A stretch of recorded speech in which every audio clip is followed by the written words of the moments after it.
Assalamualaikum warahmatullahi wabarakatuh. Alhamdulillahirabbil alamin wa bihi nasta'in ala umurid dunya waddin. Wassalatu wassalamu ala sayyidina Muhammadin wa ala alihi washabbihi ajmain, amma ba'd. Yang saya hormati dosen pengampu Bapak Muhammad Farhan SPDI Eshum MPDI. Yang saya hormati semua teman-teman mahasiswa. Pertama-tama, marilah kita panjatkan puja dan puji syukur atas kehadirat Allah Subhanahu wa taala yang telah memberikan hidayah dan inayahnya sehingga kita masih bisa menjalankan ibadah kepadanya. Tak lupa, mari kita panjatkan sholawat baginda Nabi Agung Muhammad SAW yang telah kita tunggu syafaatnya pada hari kiamat. Sebelumnya, izinkan saya untuk memperkenalkan diri. Saya Muhammad Badrut Tamam dari Fakultas Pendidikan Agama Islam. Saya akan mempresentasikan mata pelajaran Sejarah Pendidikan Islam yang berjudul Sejarah Pendidikan Islam pada Kekhalifahan Abbasiyah.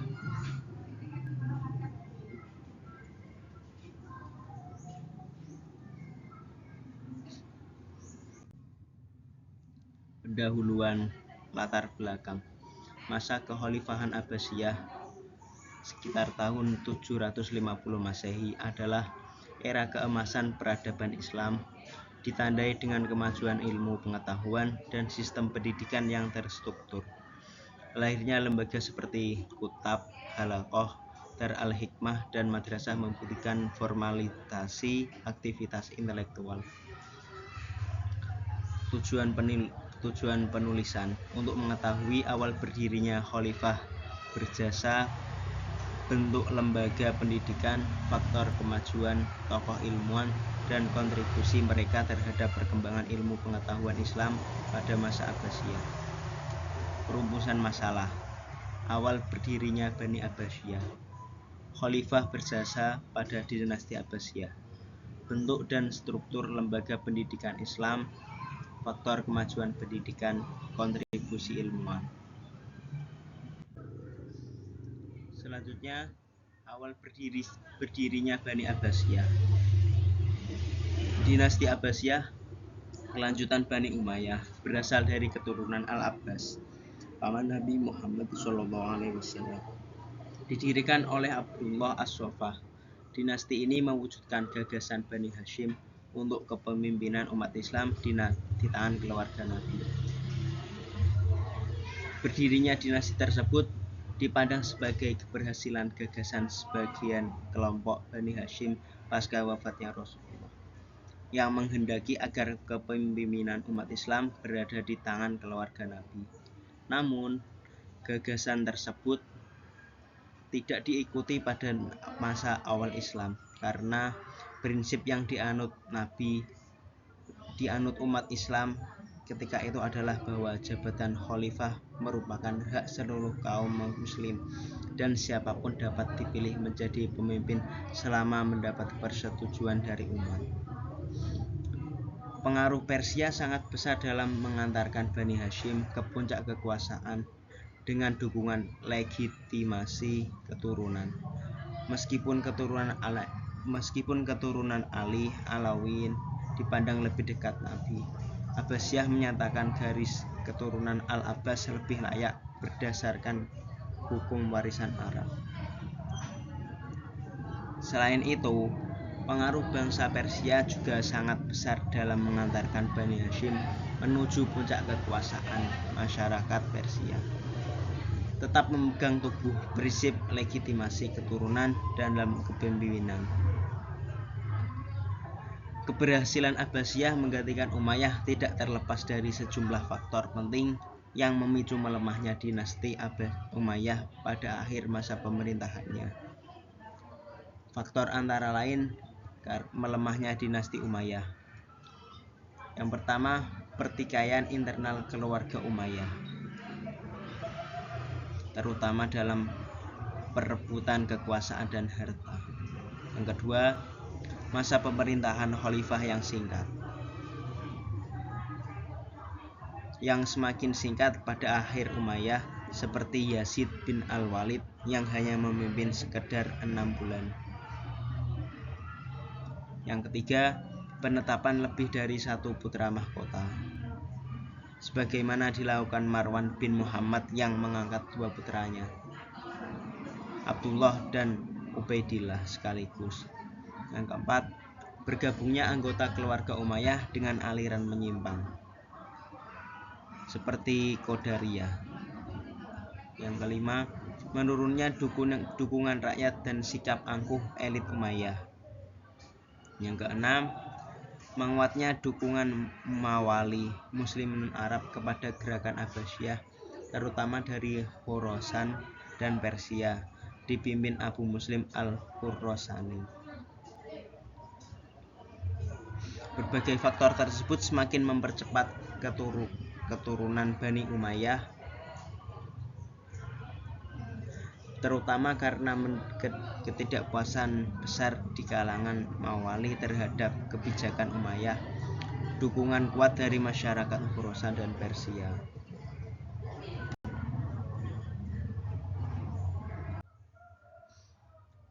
Khalifah yang berjasa dinasti Abbasiyah. Yang pertama, ada Abu al-Abbas as-Saffah sebagai pendiri dinasti Abbasiyah. Masa Khalifah Abu al-Abbas as-Saffah, pendiri dinasti Abbasiyah, menjadi fase awal yang cukup singkat dalam sejarah pemerintahan Abbasiyah. Walaupun periode kepemimpinannya tidak panjang, sebagai besar waktunya ia gunakan untuk menumpas sisa-sisa kekuatan lawan politik dan kelompok yang dianggap sebagai ancaman stabilitas dinasti tersebut. As-Saffah dikenal sebagai sosok yang memiliki sifat-sifat kepemimpinan yang khas, dermawan, berjiwa tegas, dan memiliki daya ingat yang kuat. Salah satunya, inovasi yang penting dalam tatanan pemerintahan adalah pembentukan jabatan wasir, yaitu pejabat tinggi yang berperan sebagai koordinator antara berbagai departemen pendidikan. Jabatan ini kemudian menjadi bagian penting dalam struktur administrasi negara dan tetap dipertahankan hingga masa khalifah berikutnya. Yang kedua, ada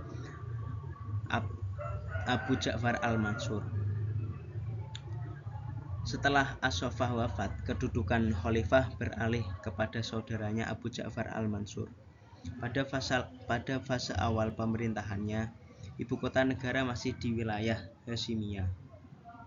Namun, Al-Mansur menilai lokasi tersebut kurang strategis untuk pemerintahannya yang jangka panjang. Oleh karena itu, ia memutuskan untuk memindahkan pusat pemerintahan ke Baghdad. Yang ketiga, ada Al-Mahdi.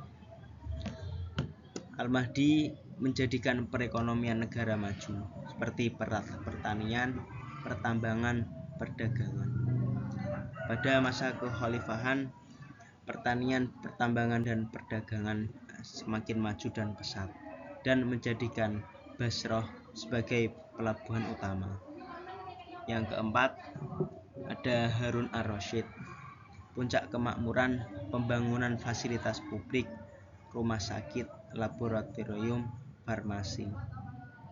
Pada masa kepemimpinan Harun ar-Rasyid, ia mendirikan rumah sakit sebagai fasilitas untuk umat, laboratorium, dan farmasi, dan menjadikan Baghdad sebagai pusat budaya dan ilmu. Yang kelima, ada Al-Ma'mun. Beliau sangat mencintai ilmu, memperluas penerjemah naskah, dan mendirikan Bait al-Hikmah sebagai pusat ilmu dan perpustakaan besar. Yang keenam, ada tokoh Al-Mu'tasim. menstabilkan kekuasaan, membentuk angkatan multinasi, menyiapkan barak militer di luar Basra. Selanjutnya, lembaga pendidikan masa Abbasiyah. Masa Abbasiyah adalah zaman keemasan peradaban Islam, ditandai perkembangan pesat lembaga pendidikan dan penyebaran ilmu pengetahuan. Yang pertama, lembaga pendidikan pada masa Abbasiyah ada khutab atau maktab, pendidikan dasar, membaca, menulis Arab, menghafal Al-Quran, dasar agama, adab, berhitung. Mengajarkan dasar-dasar agama dan adab. Kadang diajarkan berhitung dan dasar bahasa Arab. Yang kedua, masjid dan halaqah. Pendidikan non formal menengah, pengajian kitab klasik, hadis, fikih, tafsir, bahasa Arab, diskusi ilmiah, filsafat.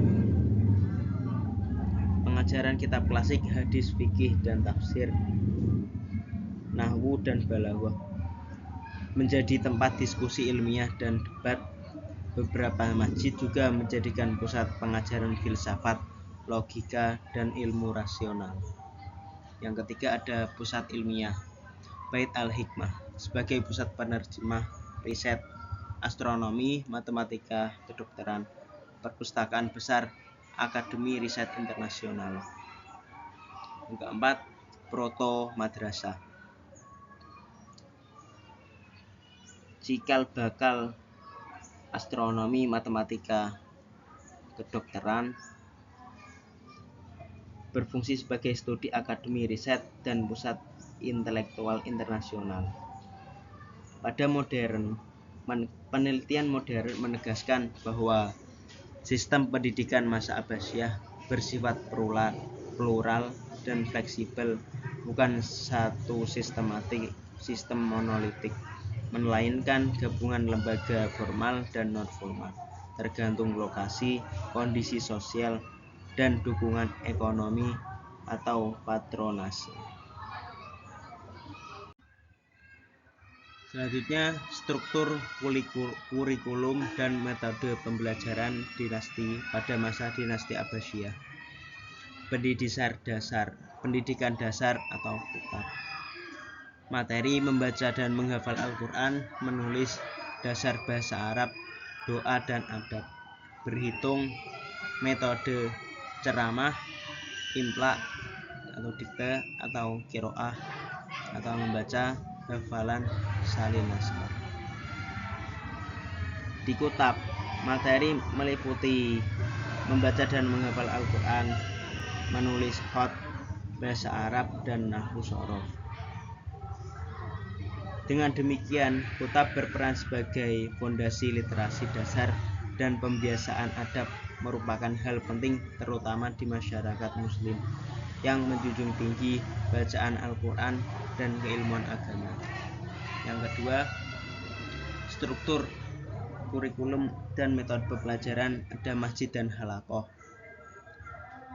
Menengah tinggi, materi ilmu agama, Quran, tafsir, hadis, fikih, bahasa Arab, sastra, logika, filsafat, astronomi. Sistem ijazah otorisasi guru ke murid untuk penyebaran ilmu lintas wilayah.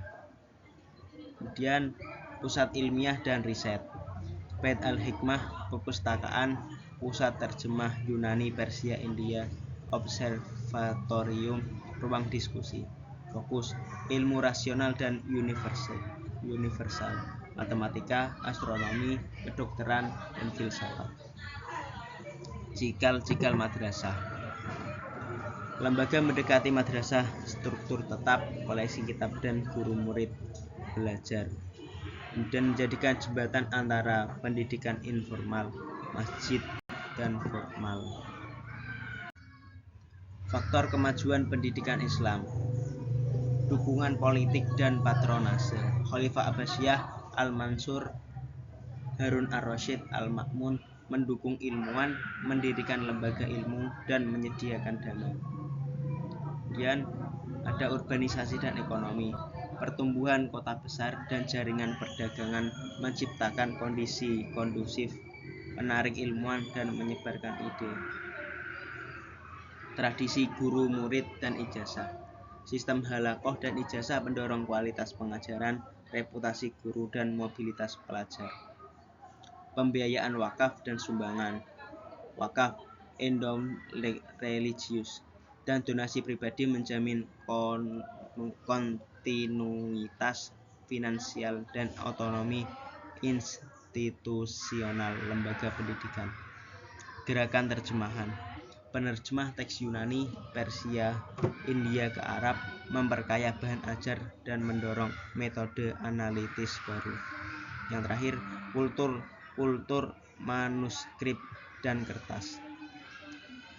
Teknologi kertas menurunkan biaya produksi dan mempercepat reproduksi teks dan memperbanyak kitab. Selanjutnya, tokoh dan kontribusi ilmu pengetahuan pada dinasti Abbasiyah. Ada beberapa tokoh yang berkontribusi besar sebagai ilmu pengetahuan pada masa dinasti Abbasiyah. Yang pertama ada Al-Khwarizmi, bapak aljabar dan algoritma. Kemudian ada Ibnu Sina sebagai filsuf dan dokter terbesar, penulis Al-Qanun fi al-Tib. Ada Al-Razi sebagai ahli kedokteran dan kimia, penulis Al-Hawi, penemu etanol. Ada Imam Al-Bukhari sebagai penyusun Sahih Al-Bukhari, ilmu hadis. Ada Al-Kindi sebagai filsuf muslim pertama, ahli matematika, musik, optik, dan kedokteran. Terakhir ada Jabir Al-Hayyan. Jabir Al-Hayyan, bapak kimia modern, penemu metode eksperimen, banyak karya kimia praktis. Kesimpulan dan saran. Kesimpulannya, dinasti Abbasiyah yang berdiri dari tahun sekitar 750 Masehi sampai 1258 Masehi yang telah dipimpin sebanyak 37 khalifah dengan tokoh terkenal seperti Harun ar-Rasyid dan Al-Ma'mun. Lembaga pendidikan beragam yang telah mendirikan berbagai fasilitas seperti kutab, masjid, perpustakaan, dan madrasah yang telah menggunakan metode lisan, hafalan, dan tulisan. Materi meliputi Al-Quran, sholat, bahasa Arab, hingga ilmu nahwu dan syair. Tokoh-tokoh ilmuwan pada masa dinasti Abbasiyah, banyak tokoh yang terkenal sebagai berikut. Yang di bidang ilmu fikih seperti Imam Madhab keempat, di bidang ilmu hadis seperti Imam Bukhari dan Muslim, di bidang ilmu kedokteran seperti Ibnu Sina, dan di bidang ilmu bahasa Arab, dan di bidang ilmu bahasa seperti Imam Asyibawai, dan masih banyak lagi. Perkembangan ilmu pengetahuan pesat berdampak positif pada pendidikan Islam modern masa kini. Saran. Kajian ini penting sebagai inspirasi membangun sistem pendidikan berakar pada tradisi ilmiah kuat dan toleran dan maju seperti masa pendidikan Islam saat ini. Dari hal di atas, jelaslah bahwa masa ini ilmu pengetahuan dapat dikatakan sangat mengalami perkembangan yang pesat, di mana perkembangan itu sangat mempunyai dampak positif terhadap dunia pendidikan Islam saat ini. Sekian presentasi dari saya. Mudah-mudahan ada manfaat dari presentasi saya. Kurang lebihnya mohon maaf. Saya sampaikan. Wallahu muwaffiq ila aqwamit thoriq. Wassalamualaikum warahmatullahi wabarakatuh.